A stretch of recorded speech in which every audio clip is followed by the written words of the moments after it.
కావడంతో సముద్రంలోనే వదిలేసినట్లు డాక్టర్లు తెలిపారు. టైటానిక్ షిప్ ప్రమాదం అతిపెద్ద విషాదంగా మిగిలిపోయింది.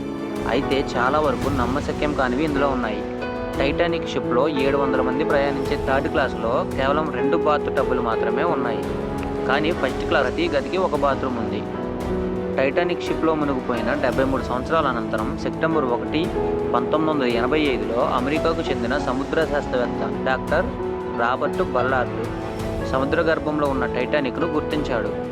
సముద్ర ఉపరితలం నుండి 2 మైళ్ళ లోతులో టైటానిక్ నౌక ఉంది.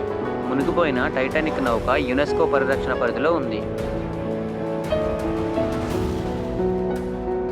టైటానిక్ సినిమా ప్రారంభంలో మునిగిపోయిన టైటానిక్ షిప్ను చూపిస్తారు. అంతేకాకుండా సినిమాలో కూడా ఎన్నో కల్పిత దృశ్యాలు ఉంటాయి.